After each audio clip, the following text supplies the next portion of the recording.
Welcome to Man in Progress, Forging Manhood. I'm Travis Murray, values coach and your guide to building a life driven by real values.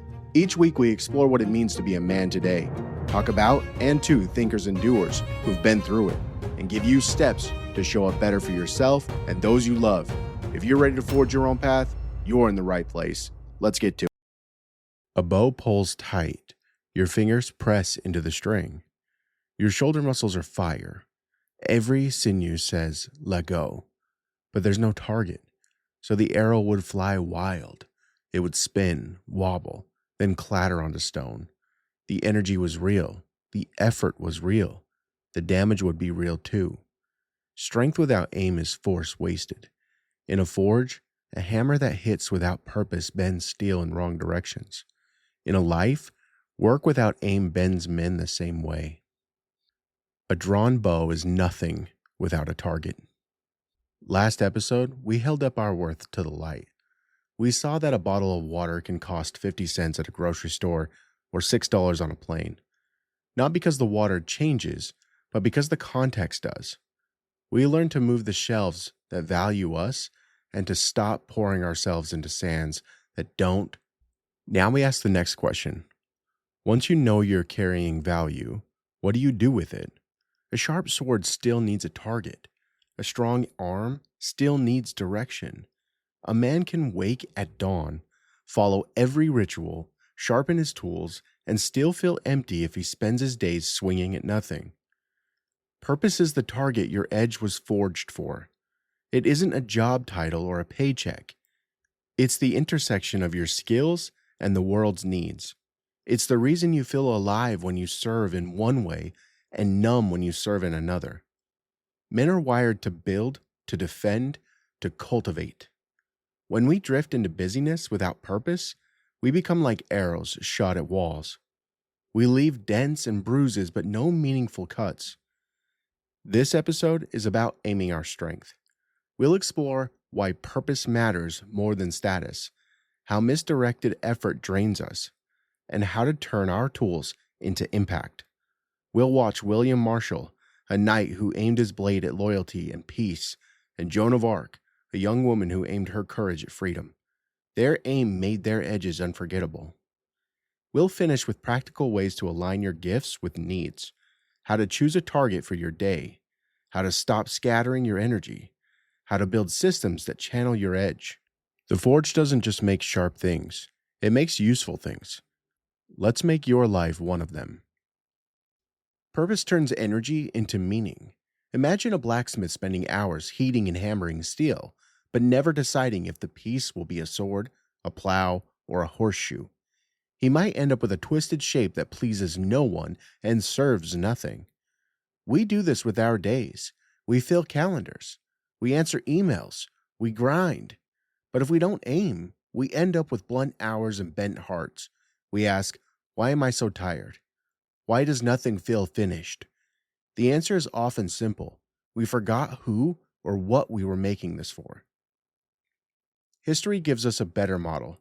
William Marshal, born the fourth son of a minor noble, should have lived in obscurity, but he aimed his life at service. As a young knight, he unhorsed Prince Richard, the future Lionheart, in a tournament but spared his life, showing restraint and loyalty. Later, when civil war erupted and barons rebelled against King John, William stayed loyal. He became regent for the boy King Henry III, reissued the Magna Carta to restore peace, and, at age 70, led troops to lift the siege of Lincoln and save a kingdom. He wasn't the loudest or most flamboyant knight. He was steady, disciplined, always aiming his blade toward peace and stability. His purpose wasn't glory. It was service. Because of that, he's remembered as the greatest knight and the savior of England. Purpose also matters because it sustains us through fatigue. When you know your why, you can withstand more heat. William took blows on tournament fields and battlefields. He served 5 kings and navigated treacherous politics. He could have abandoned King John, who was unpopular. He could have aimed at personal wealth and switched sides. But he chose to uphold his oath. Purpose kept him steady when profit would have made him slippery. What does that mean for you? It means ask yourself, who am I serving with my edge? Whose problem am I solving? If your answer is no one, then no wonder the days feel empty. Aim gives weight to work. It turns chores into service. When you know your purpose, even repetition feels rich. Benedictine monks prayed and worked at set hours. Their chores, baking bread, copying manuscripts, weren't glamorous, but they were purposeful. They knew each loaf fed someone, each page preserved wisdom. Without purpose, labor feels like punishment. Without it, labor feels like offering. Start by naming 2 things that matter more than your convenience. Maybe it's your kids. Maybe it's restoring dignity in your marriage. Maybe it's guiding young men who don't have fathers. Then ask, how do my tools serve those targets? You don't need to save a kingdom to feel purposeful. You just need to aim your strength at something other than yourself. Aim gives weight to work. We've all misfired. We've all aimed at the wrong target or drawn our bow only to release it into empty air. It happens when we chase someone else's approval, when we fight battles that aren't ours, or when we confuse activity with accomplishment. Misplaced aims drain our energy and fill us with resentment. For years, I shot my arrows at recognition. I worked late for a boss who never saw me. I poured my creativity into reports that were skimmed and shelved. I held my breath waiting for applause that never came. The harder I aimed at those things, the more my arm trembled. At home, I'd have no patience left for people who actually needed me. My aim was off. I wasn't serving a purpose. I was feeding an ego. Eventually, I realized my exhaustion wasn't from work alone. It was from aiming at the wrong mark. When I started writing down what I wanted to do with the podcast that I'm building now, how I wanted to serve other men who grew up like me or are growing up like I did, with no answers, with no aim, no direction, everything kind of flowed. It felt right. I was drawing that bow back so easily and letting loose arrows and hitting the target every time. History shows this too. Many knights of William Marshal's time chased plunder and personal fame. They switched loyalties for gold. They wielded their swords for whoever paid the most. They died nameless. Their aim was forgotten. Contrast this with Joan of Arc. At 17, she felt called to save France. Voices of saints, she said, told her to take up arms. She convinced a reluctant prince to give her soldiers. She rode into Orleans, carrying food and supplies, and inspired defenders who were starving. When an arrow pierced her shoulder, she pulled it out and returned to battle. She led charge after charge, breaking the siege and turning the tide of the 100 Years' War. She didn't aim for glory. She aimed for liberation. When Charles was crowned king at Reims, she knelt beside him, content with her role. Even after being captured and put to death at 19, her purposeful aim shook empires and still inspires centuries later. Misplaced aims often come from fear or insecurity. We chase money because we fear scarcity. We chase approval because we fear rejection. We chase busyness because we fear sitting still with ourselves. Purposeful aim comes from love. Love of a cause. Love of people. Love of God. Love is quieter than fear. Fear yells more. Love whispers this. Joan was terrified, but love of France steadied her hand. William could have been terrified of losing status, but love of his oath kept him true. So ask yourself, where am I currently spending energy without meaning? Maybe you're pouring hours into scrolling because you're bored. That's an arrow at nothing. Maybe you're arguing about politics with strangers online. That's aiming at moving targets that won't be swayed. Maybe you're chasing a promotion at a company whose mission you don't believe in. That's aiming at a prize that won't satisfy. Identify one misplacement and intentionally stop drawing there. It will feel weird. It will free you. Knowing your purpose and avoiding misplaced aim are only parts of the work. You also need to align your tools with real needs.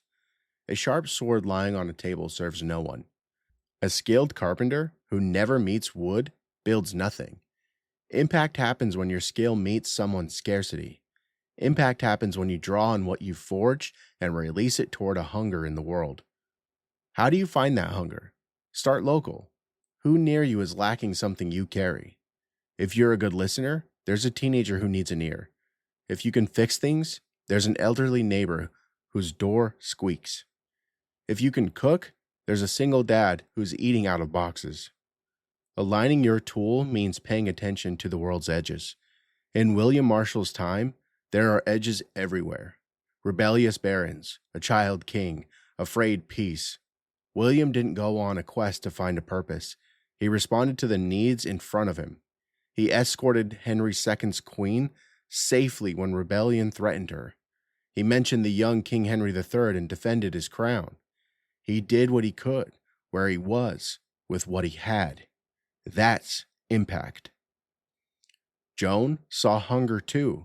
She saw a starving city. She brought food and hope. She didn't start by giving speeches about freedom. She started by getting supplies past enemy lines. Then she put on armor and showed up. She drew her bow when it was time and put it down when it was done. Her aim met need. Impact also requires timing. There are seasons to aim and seasons to rest. There are times to pour and times to refill. William fought well into his 70s, but he didn't swing his sword every day. He negotiated. He reassured charters. He married and raised a family. He matched his tool to the moment. You don't need to be on all the time. Your impact is greater when you rest between aims. And remember, a bow left drawn will warp. Unstring it between uses. Impact also requires humility. You don't always know the best target. Ask the people you aim to serve. Ask your wife what she needs more, your advice or your presence. Ask your son if he wants help with his project or just for you to watch him try. Ask your coworker if they need you to take over or just support from the side. Listen before you draw. Finally, impact requires courage. You might fear you're not qualified. Joan had never fought. William was the fourth son. Purpose gives courage because it points beyond self. Aim your edge at something bigger, and you'll find bravery you didn't know you had. To practice, choose one tool you have. Identify one person or place that needs it. Plan on deliberate aim this week. Maybe it's spending 2 hours fixing something for someone. Maybe it's tutoring a kid. Maybe it's writing a note to someone who's sick. Then pick a day and do it. Afterwards, notice how you feel. That feeling is impact. Write it down. Let it remind you that your edge is useful when it meets a need. Impact is skill plus need. Tools dull if you leave them out in the rain. Value fades if you don't tend it. Rituals protect what you forged. St Benedict knew this.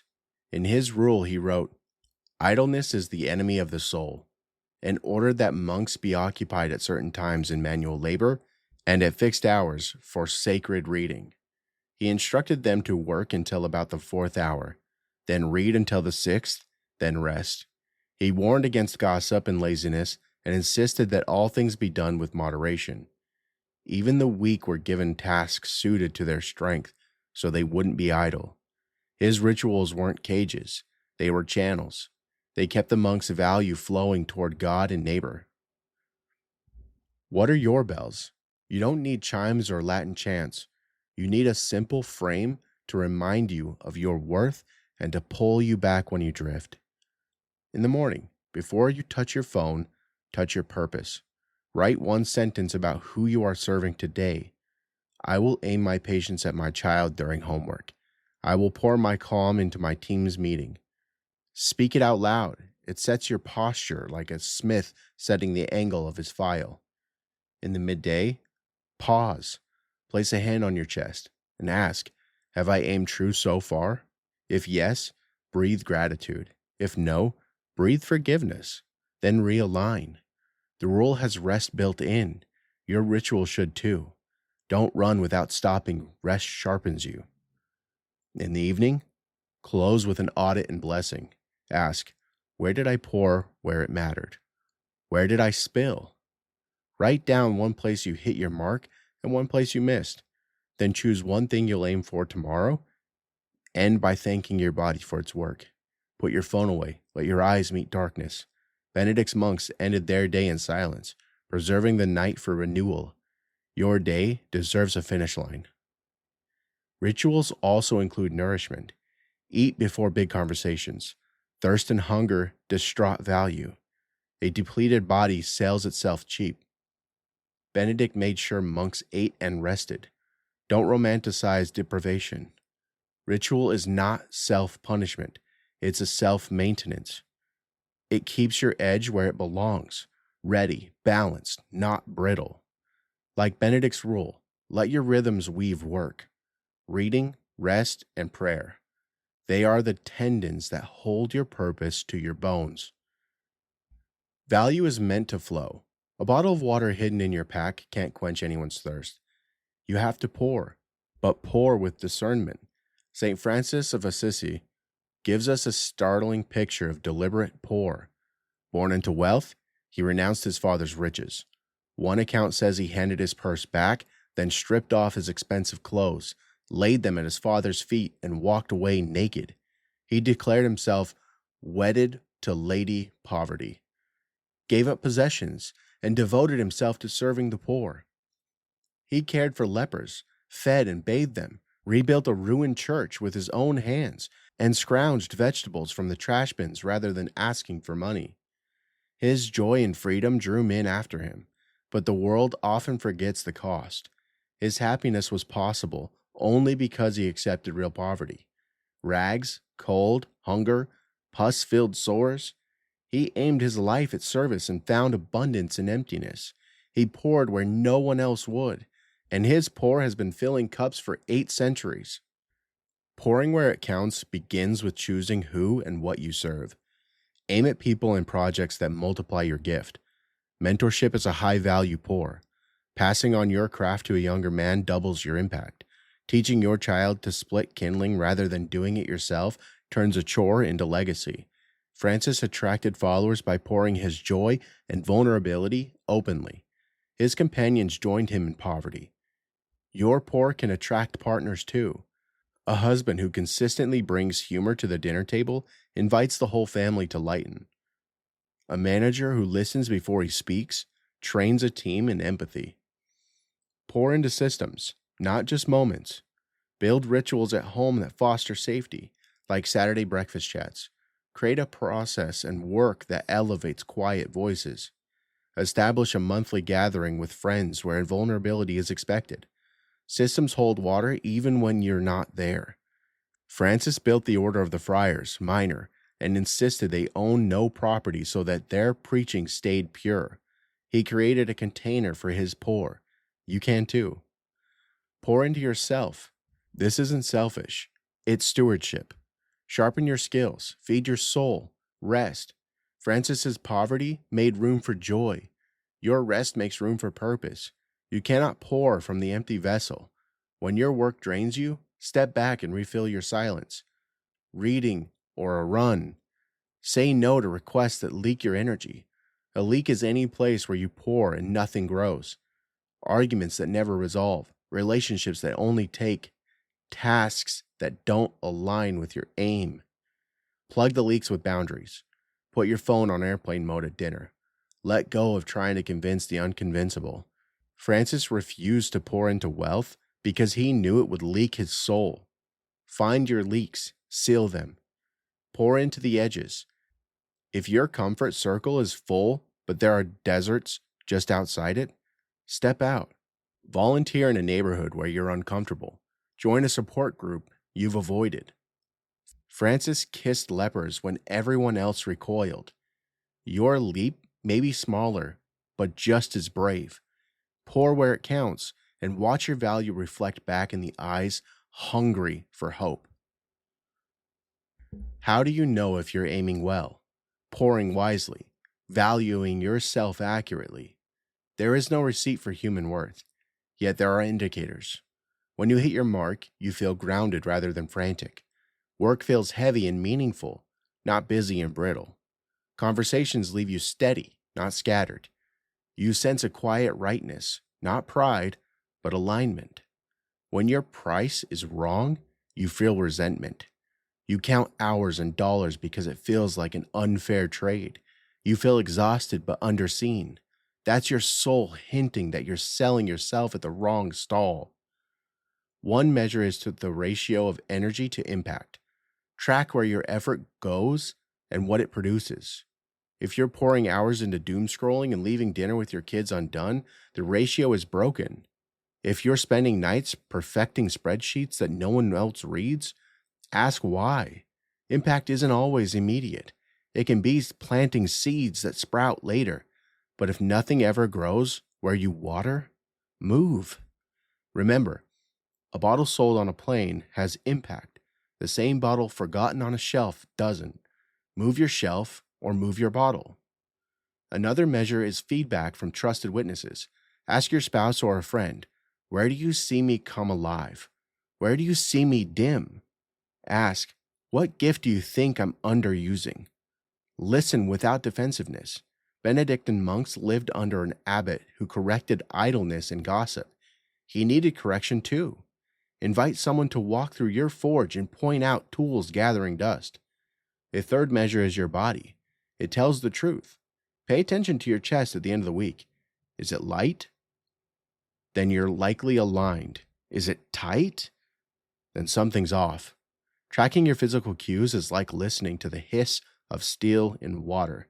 It tells you if the temper is right. Finally, measure by legacy. Imagine your future self looking back. Would he be grateful you aimed where you did? Would he thank you for pouring into your daughter's science project instead of watching another game? Would he bless you for setting boundaries with your phone? Picture your grandson reading your journal. Would he see a man who chose his shelf and his purpose? Measurement isn't about judgment, it's about alignment. It keeps you from drifting into shelves where you never belong.